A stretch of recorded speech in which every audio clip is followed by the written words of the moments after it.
Number 9. The Galaxy Ghost Ship. In the Gulf of Thailand, Koh Chang Island is home to an abandoned resort with a derelict cruise ship along its shore. Once called the Galaxy, the 7-story, 70-bedroom ship used to be one of the resort's hotels. During its heyday, the Koh Chang Grand Laguna was a 5-star resort, but it suddenly closed for reasons unknown to this day, leaving behind the Galaxy and several other structures like chalets and fishing boats. One Reddit user says that the Galaxy was a cruise liner before it was made into a floating hotel. Locals refer to it as the Ghost Ship, not only because it's deserted, but because many people have ended their lives by jumping from its decks. The vessel is creepy to start with, but if the stories are true, a whole new dark dynamic is added to the Galaxy. In 2017, travel blogger Messy Nessie Chic visited the site. She later wrote that some parts of the resort were unusually well maintained, while other areas had fallen into shambles. She also noticed some staff members on site, including a security guard who collects tips in exchange for letting people explore the ghost ship. Images captured by visitors show just how run down the Galaxy's rooms have become since its initial abandonment, with stained carpets and furniture falling apart. There's clearly been no electricity or running water for quite some time, and the dark vessel appears to have been taken over by stray animals, who now treat it like their home. Interestingly, the office contains a cabinet full of keys that was left open, almost as if a front desk employee had to leave quickly one day and never returned. Number 8. RMS Queen Mary. From 1936 to 1967, the British ocean liner RMS Queen Mary carried 2.2 million passengers between Europe and North America. The only time its service was interrupted was during World War II, when it served as a troop ship. The vessel boasted 5 dining areas, 2 cocktail bars, 2 swimming pools, a grand ballroom, a squash court, a small hospital, and more. Today, it's permanently docked in Long Beach, California, where it serves as a floating hotel and haunted attraction with 3 restaurants and a venue hall. Legend says that guests may encounter one of the Queen Mary's passengers from long ago among the original wooden portholes. In its 2008 Top 10 Haunted Places list, Time magazine describes the ghosts of a sailor who died in the engine room, children who drowned in the pool, and a woman known as the Lady in White. Guests who are brave enough and willing to shell out a pretty penny can stay in the vessel's most haunted rooms, including Stateroom B340, where a man mysteriously died in 1948. Ever since, people have claimed to see a figure who disappears into thin air. There are also stories about an invisible force ripping covers off guests while they sleep, strange knocking on the door at night, and the bathroom sink being left running despite no guests staying in a room. There's also the Mauritania room, where 3 maids watched a woman disappear before their eyes in 1989, and the pool, where people have seen a woman in a tennis skirt vanish into thin air, and a woman in an old-fashioned wedding gown standing next to a small boy in a suit. Number 7. Mandalay. A 111-foot-long steel-hulled schooner, eventually known as the Mandalay, was built in 1928 as the Hardy Biao. It got its name in 1965 when it came under new ownership and was repurposed to be a cruise ship. The vessel was outfitted in mahogany, brass, and ivory, and had a 2-room owner's suite, 3 officers' staterooms, and 3 guest staterooms. There was also a saloon and living room. While on its way back to Florida from the Bahamas on New Year's Day in 1966, it ran aground with 23 passengers and 12 crew members on board. The accident was blamed on the captain miscalculating the route and leaving an inexperienced sailor at the helm. By the time it crashed into the rocks, the Mandalay was 20 miles off course. A harrowing rescue effort was launched amid heavy winds and 10-foot waves. Luckily, everyone survived the ordeal unharmed except for one passenger who sustained minor injuries. The Mandalay remained above water long enough after the wreck for looters to take valuables. Today, it sits at the bottom of Long Reef in Biscayne National Park. It's one of at least 44 wrecks throughout the park and is found in shallow, clear waters as a popular snorkeling and diving attraction. Have you ever been scuba diving? Tell us about it in the comments below and hit subscribe while you're at it. Number 6. SS United States. Built in the early 1950s, The ocean liner SS United States went down in history as the largest liner built entirely in the States. It was also the fastest ship to cross the Atlantic and still holds the blue ribbon accolade for having the highest average speed. Between 1952 and 1969, the ship had uninterrupted transatlantic passenger service. From the 70s on, the United States shifted hands several times, with each owner trying and failing to revive it. When it became clear that the vessel would no longer be profitable, the ship's fittings were auctioned off, and anything hazardous on it, including asbestos panels, were disposed of. By 1994, the vessel was basically stripped bare. It's been docked at Pier 82 along the Delaware River in Pennsylvania since 1996, with an uncertain future. Since 2009, a preservation group has been trying to come up with enough money to save the ship. The funds ran dry at least once, and right as the group began considering scrapping the ship, an influx of donations came in. But nothing has been done yet, and the ship continues to sit and deteriorate. Number 5. MS World Discoverer. Built in 1974, the German cruise ship MS World Discoverer was made to withstand the frigid Arctic and was even capable of navigating the icy Northwest Passage and waters of Antarctica. Despite its durability, the ship met its demise in 2000 when it struck an uncharted reef off the Solomon Islands. A ferry captain responded to the Discoverer's distress call and safely evacuated all passengers. The ship began to list, so the captain grounded it in Roderick Bay to prevent it from sinking completely. Insurance investigators classified the boat as a total loss, and it's been slowly rusting away in the bay ever since. Several companies have tried to salvage it over the years, but they realized that on top of being damaged by nature and neglect, it has been ransacked by locals during a violent civil war. Simply put, there was no saving this vessel. For now, the wreck functions as a tourist destination, but that won't be the case for much longer. With a 46-degree tilt, it's practically laying on its side in the water. Eventually, what's left of the World Discoverer will slip beneath the waves and be forgotten in time. Number 4. SS American Star. The SS American Star was built during the 1940s to be a luxury cruise ship, but with U.S. involvement in World War II looming, it was instead used for transporting American troops overseas to Europe. Throughout the conflict, the American Star evacuated nearly 483,000 soldiers while camouflaged. After the war, it was turned back into a cruise ship. The vessel made its first cruise in 1946 when it traveled from New York City to Southampton, the reverse route that the ill-fated Titanic took just 24 years earlier. Over the years, the American Star went through several owners and numerous renovations, but time and use took an inevitable toll on the boat. By 1993, it was no longer operating and had gone 16 years without any maintenance, rendering its engines inoperable. A Thai company bought the ship for $2 million with future plans to turn it into a luxury hotel. But that vision was put on hold in 1994 when the Star encountered a brutal storm off the Canary Islands while being transported to its new home. The vessel towing the ship lost control, and a few days later, it ran aground near Fuerteventura before breaking in two. It was declared a total loss and was left behind in the shallow waters off the coast, where looters stripped it of anything valuable. For 13 years, the front half of the American Star sat somewhat submerged near the beach. Finally, in 2007, it fully sank beneath the waves. Number 3.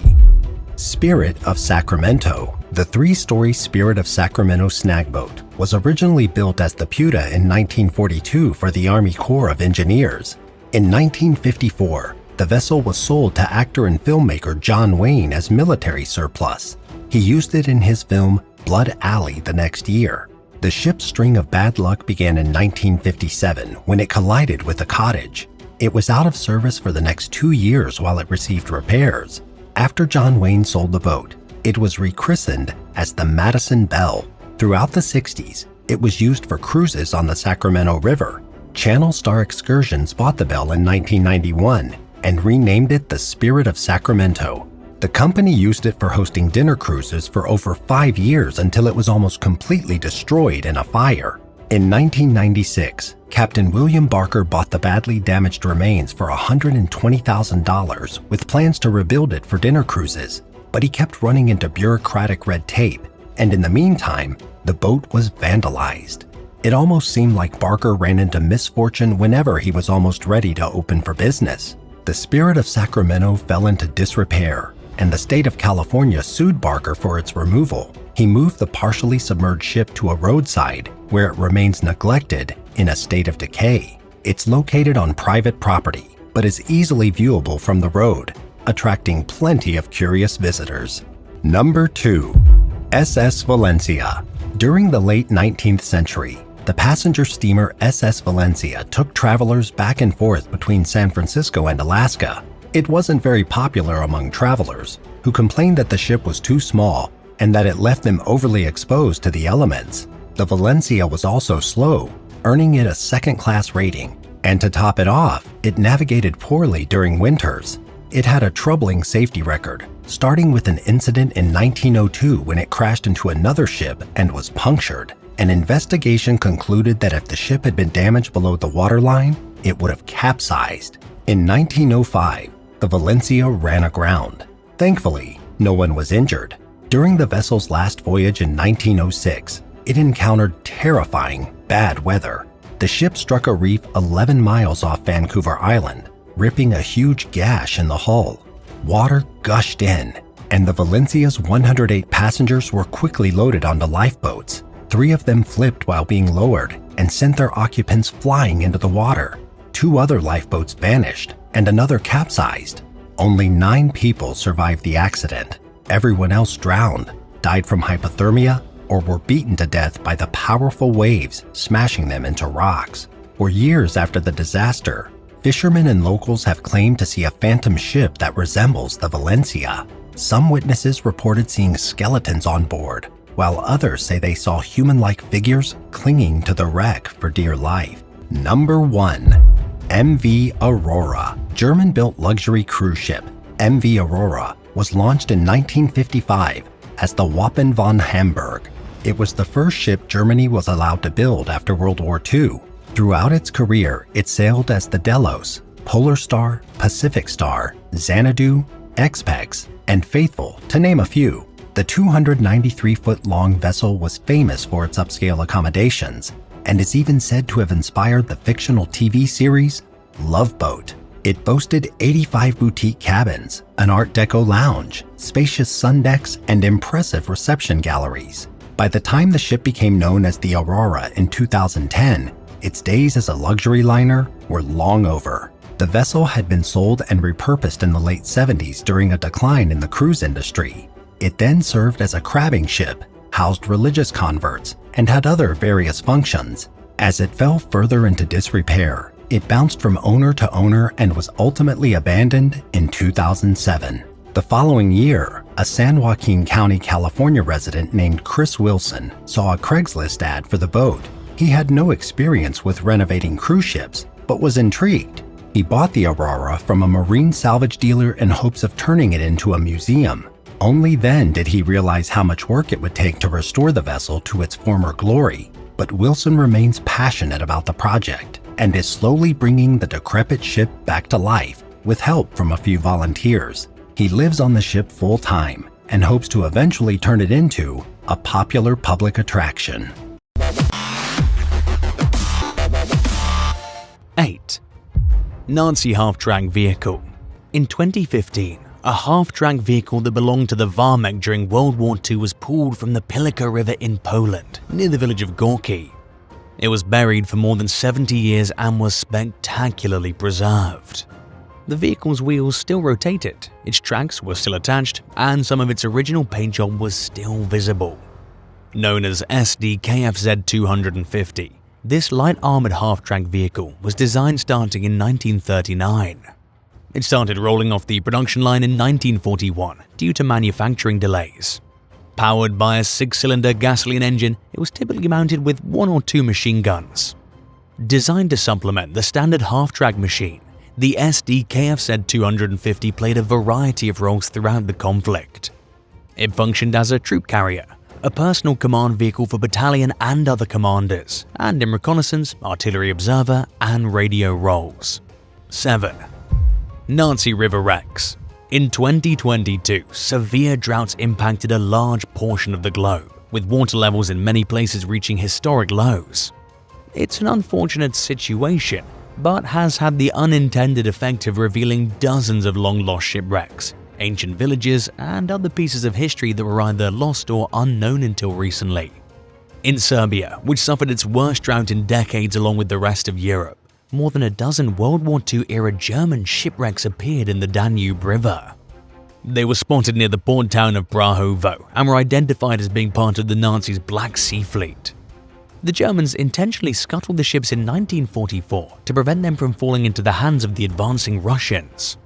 They took around 10,000 unexploded explosives to the river bottom, leaving behind a mess that Serbian authorities claim will cost an estimated $30 million to clean up. When news of the discovery broke, officials said that they expected more bomb-laden ships to turn up as water levels continued to dip even lower. And while the items that turned up during the drought were certainly interesting and exciting, the historically dry conditions in Europe signified nothing good. Throughout the summer, the continent's shipping routes, food supplies, and electricity all fell under the threat of the excessive heat and other effects of climate change. 6. Australian warplane in the jungle. There are between 500 and 600 World War II plane wrecks throughout Papua New Guinea, but many remain undiscovered due to their remote locations deep in the jungle. In 2022, a young man named Willie Flynn discovered one of these lost wrecks in the wilderness of East New Britain, outside the town of Rabaul. He began searching for it with help from family and friends after receiving a tip from a local boar hunter, who told him about some wreckage they stumbled across while tracking their wild prey. After an hours-long hike that included numerous river crossings and climbing up and down a mountain, Willie's group finally found the wreck. At one point throughout the journey, he collapsed from not eating enough, and he also injured his ankle. And he told ABC Australia that it was worth all the suffering he went through to reach the mess of debris scattered along a hillside. They initially found pieces of propellers, doors, and several guns. A large portion of the wreck sat buried in the mud for decades until Willie and his group began digging it up. About 10 feet down, they found a control column, which helped them identify it as a World War II-era Australian Beaufort aircraft. They also uncovered human bones and pieces of a watch and pilot's vest. The plane may have belonged to the small contingent of Australian troops who guarded Rabaul until it was captured in 1942 by the Japanese, who established a major naval and air base there. Throughout the remainder of the war, the region endured intensive Allied bombing raids. Chief Israel Joseph of nearby Barham village told ABC Australia that stories of wartime activity have been passed down from one generation to the next. He said that his grandfather remembered seeing the plane crash land after being shot at. Joseph encountered the wreck site about 15 years earlier and took efforts to protect it until Willie volunteered to explore and document it. Now that the downed aircraft is widely known about though, he's worried that people will disturb it, which is reportedly a common problem among Papua New Guinea's historic wrecks. There are also concerns about wrecks being destroyed by logging operations. Willie and his team are racing against the clock in hopes of further identifying the plane. So far, the parts have been too rusted to reveal visible numbers or are still buried. But they haven't given up yet, and the Australian Defence Force plans to carry out its own investigation in 2023. What would you do if you discovered a missing plane? Tell us in the comments and hit subscribe while you're at it. 5. Vanished submarine. On April 18, 1943, civilians in the Italian town of Mandalay, along the country's Adriatic coast, overheard a loud blast offshore. On that same day, in the same region, the British submarine HMS Regent vanished. Over the following weeks, the bodies of 4 men dressed in British submarine gear washed ashore, but they were never formally identified, and the rest of the 62-member crew were never found.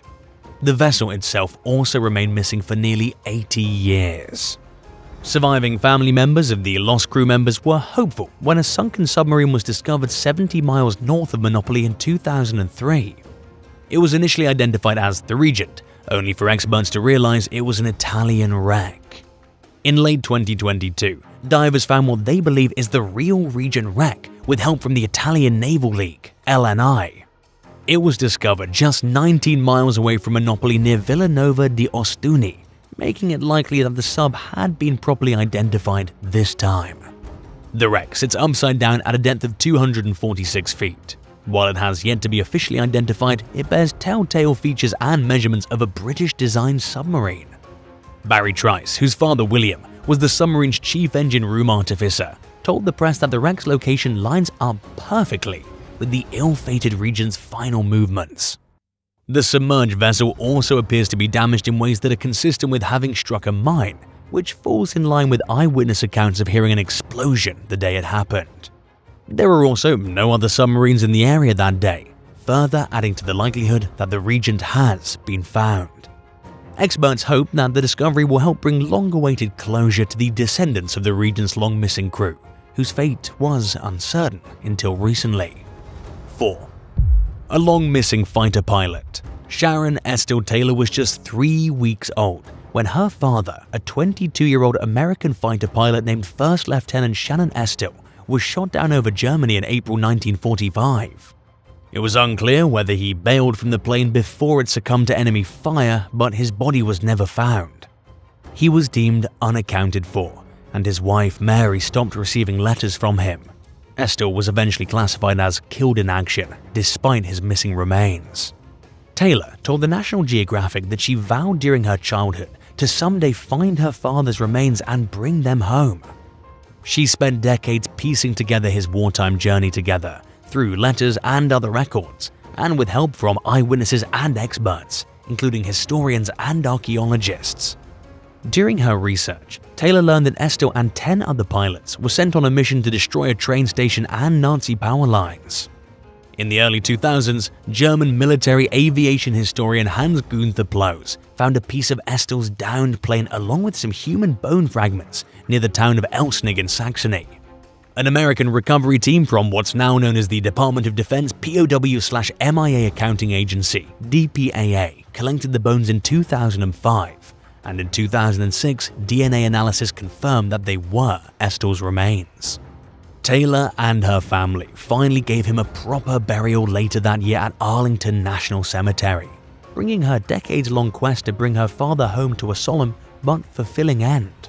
Her discoveries led to the production of a sound and light show featured at the National World War II Museum in New Orleans that tells her parents' story and also tells a larger story about war casualties and the families who were affected by them. 3. A toxic wreck. During World War II, the German Navy requisitioned a civilian fishing trawler called the V1302 John Mann as a patrol boat. In early 1942, the vessel participated in the evacuation of German warships from Brest Harbor in France, where they were essentially trapped by the British. Known as Operation Cerberus or the Channel Dash, the extremely risky mission commenced under Hitler's orders that the ship should dash up the English Channel and back to Germany. The John Mann was one of more than 200 escort vessels who was tasked with guiding the ships along their journey. At some point, the Allies intercepted the convoy, and the trawler was hit by 2 bombs and pelted with machine gun fire, leaving the crew with no choice but to abandon ship as the John Mann began to slip below the waves. It was the only ship that sank during the Channel Dash, despite the convoy coming under heavy Allied gunfire. 27 crew members were rescued, one of whom later died from his injuries, and 11 others were presumed dead. Today, the wreck sits at a depth of 115 feet in the Belgian part of the North Sea. It's largely intact, but highly hazardous due to the presence of multiple unexploded depth charges on board. The wreck also carried munitions and coal reserves to the seafloor. A 2022 study revealed that the toxic pollutants impacted nearby marine microbiology and the geochemistry of the seafloor. Samples were found to contain arsenic, heavy metals including nickel and copper, explosive compounds, and chemicals that naturally occur in fuel, known as polycyclic aromatic hydrocarbons or PAHs. The John Mann is just one of many shipwrecks from both world wars that are responsible for the presence of somewhere between 2.5 million and 20.4 million metric tons of petroleum products throughout the world's oceans. And while it's understandable that people pay attention to wrecks more out of a fascination about their history than anything else, study author Josephine van Landuit mentioned the importance of not overlooking the environmental impacts of sunken wartime vehicles. 2. Deepest World War II wrecks ever found. In 2020, marine explorers announced the discovery of the US Navy destroyer USS Johnston, which sank to the bottom of the Philippine Sea in October 1944. It went down during the Battle of Leyte Gulf, which is widely considered one of the largest naval battles of all time and one of the war's most major battles.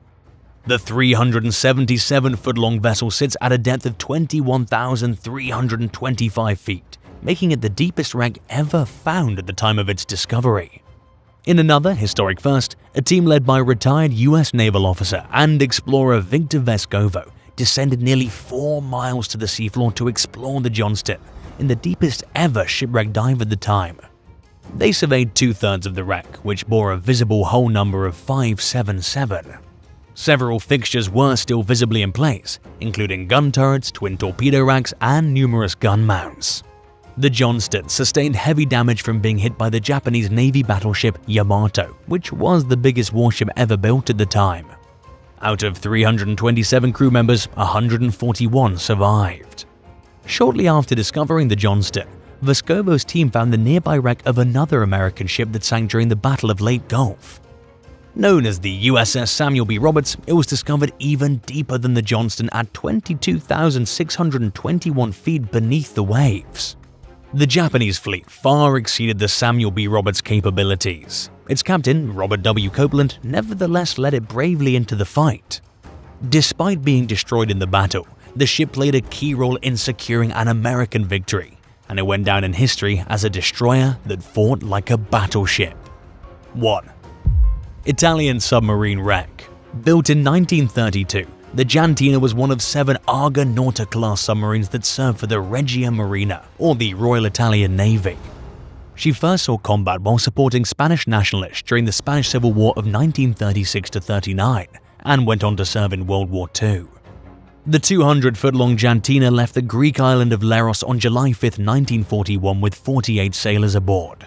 In what's been described as a rare submarine-to-submarine encounter, she was struck by torpedoes from the British HMS Torbay and sank in the Aegean Sea. There were only 6 survivors who managed to swim to the nearby island of Delo. In November 2021, a team of explorers led by renowned Greek diver Kostas Thoktoridis discovered the Giantina wreck off the island of Mykonos using a remotely operated vehicle. The downed sub sits 338 feet beneath the waves and is the 4th wrecked submarine that Thoktoridis has found. Speaking with Reuters, he described the confrontation between the Giantina and the HMS Torbay as a rare naval event. Through its records, Italy's Naval History Office officially confirmed the wreck's identity as the Giantina. 4. Vault B. Located in the Indian state of Kerala, Sri Padmanabhaswamy is famous for its extravagance and gilded decor. With a history dating back to the 6th century, it's one of the most revered temples dedicated to the Hindu deity Mahavishnu out of the 108 that exist throughout India. But for all its grandeur, it's equally shrouded in mystery. Since its opening, the temple has been operated by a trust headed by India's royal family, and details surrounding its finances have been kept under tight wraps. Suspecting that the temple possessed unaccounted wealth, a retired police officer petitioned the Supreme Court for an audit of its treasury in 2011. A 7-member court-appointed committee discovered 6 large unopened vaults with iron doors and labeled them A through F. It took some work, but they managed to open 5 of the vaults and discovered a massive treasure trove containing diamonds, gemstones, necklaces, weapons, gold coins dating back to ancient Rome and the medieval period, thrones, and other items with an estimated collective value of $1 trillion.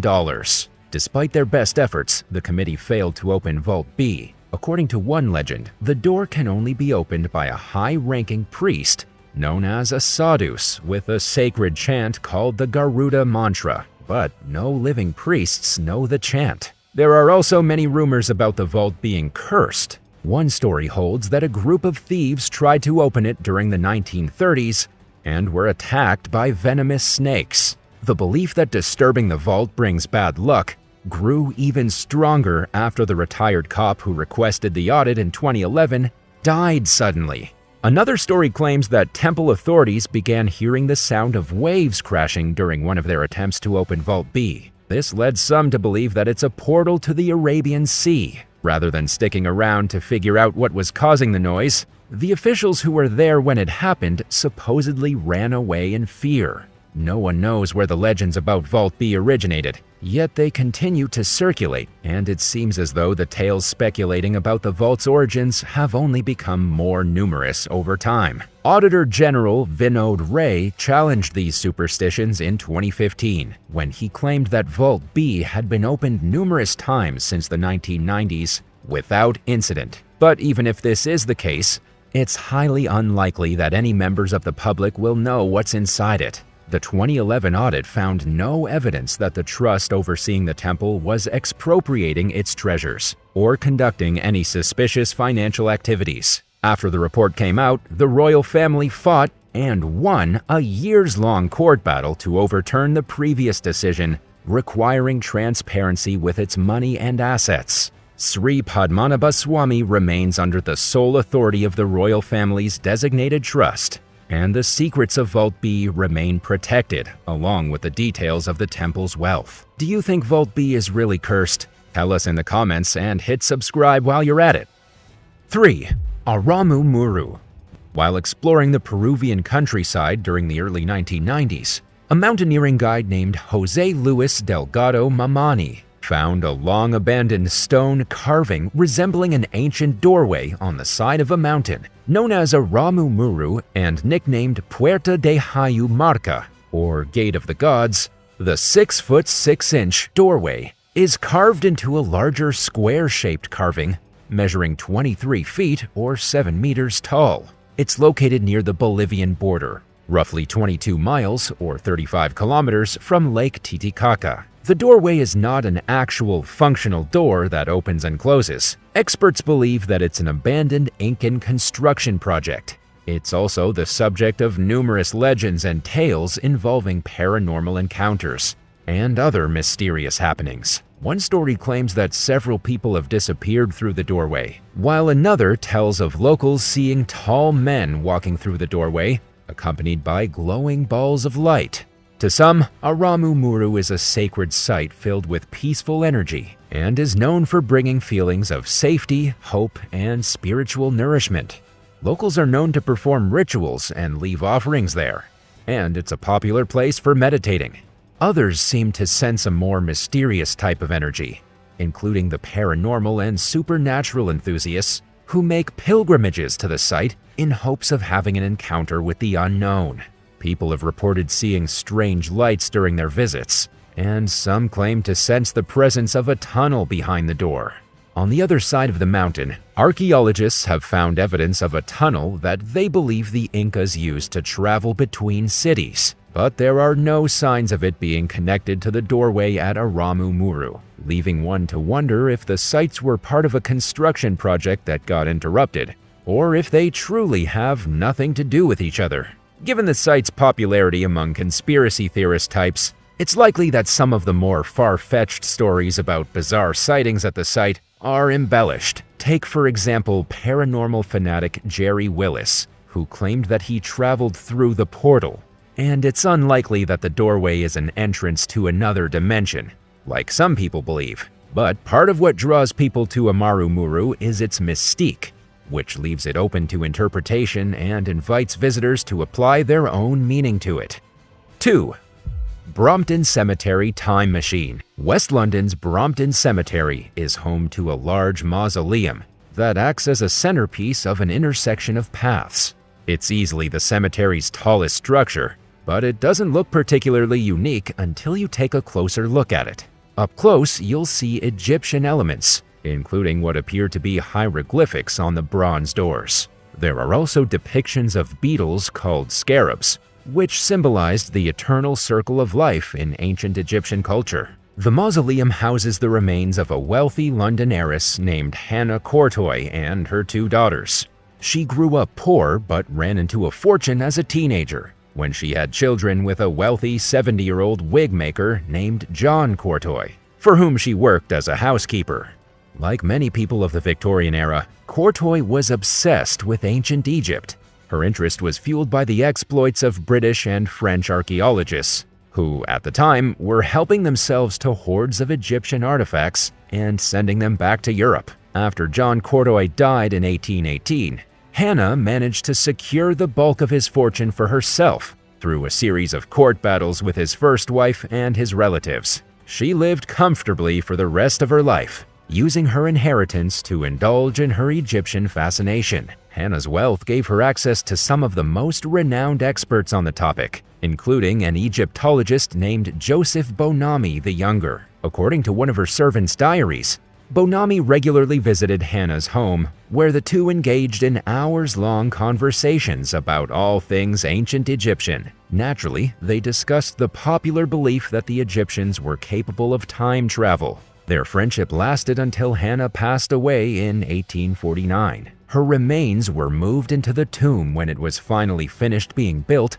5 years after she died, and she was joined by 2 of her 3 daughters in 1876 and 1895. Some believe that Bonami designed Hannah's mausoleum, but there are no official plans for it documented in Brompton Cemetery's archives. Writing in his blog, The Serpent's Pen, David Castleton claimed that, according to some rumors, it's the only tomb in the cemetery that no records seem to exist for.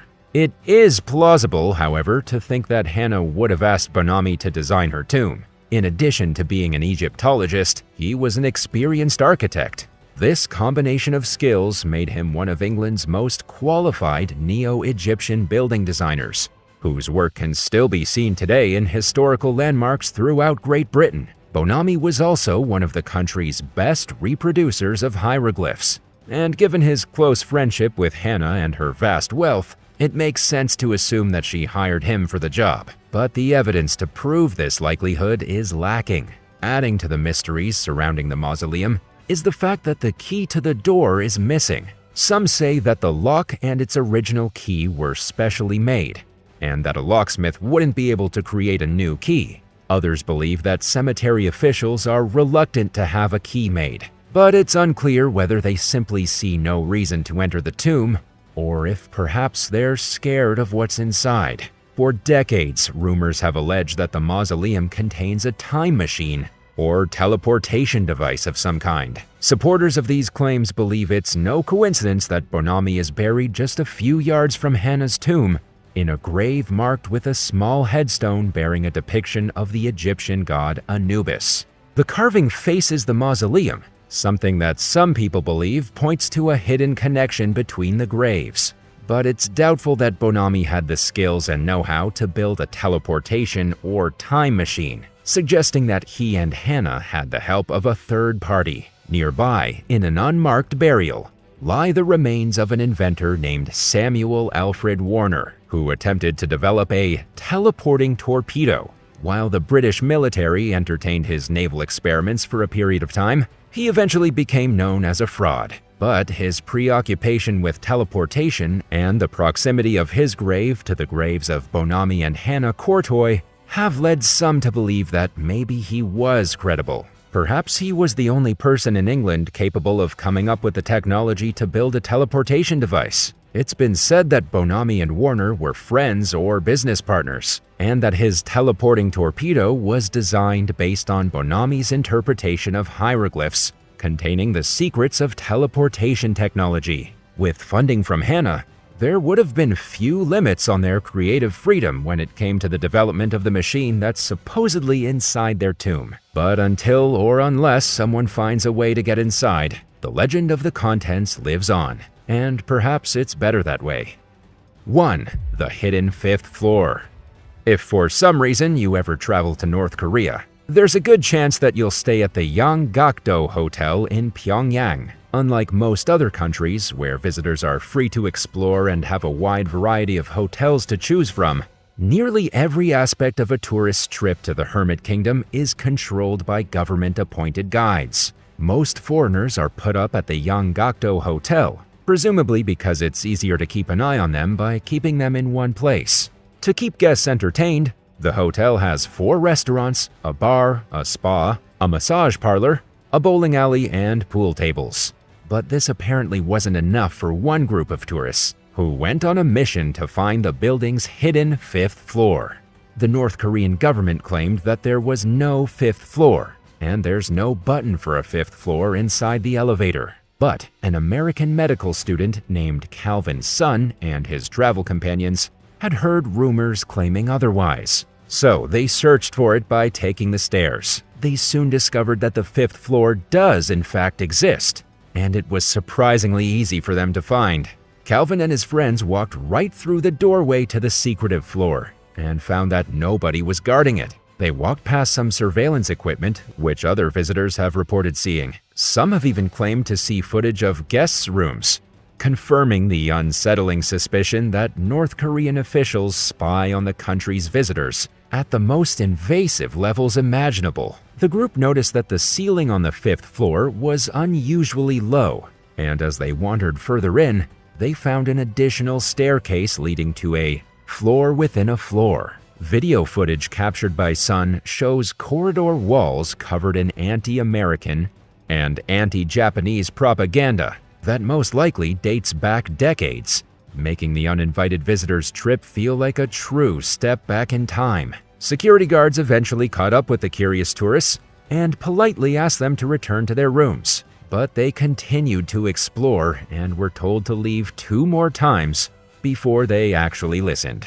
Treating this type of request as optional is a bold move in a country that's known to imprison people for even the tiniest of offenses, and to impose harsh, years-long punishments that many prisoners don't survive. An American college student named Otto Warmbier learned this lesson the hard way in 2016, when he tried to steal a banner from a staff-only area on the hotel's 2nd floor, and was sentenced to 15 years of hard labor. He was returned to the U.S. in late 2017 after President Trump negotiated his release, and arrived severely brain-damaged for reasons that remain unexplained to this day. Otto died 6 days after being flown back to the U.S. So on one hand, it's surprising that Cal and his fellow travelers avoided any serious consequences. So, while the 5th floor appears to function as a service floor where nothing too exciting or truly top secret goes on, this is one situation where it's probably best to err on the safe side and avoid restricted areas. Dangerous places usually deter people from visiting, while others are drawn to the mystery of a forbidden destination. Would you visit North Korea if given the opportunity? Let me know in the comments below. Thanks for watching. Which one of these doors do you think someone will open first? Tell us in the comments below, and don't forget to subscribe. See you next time.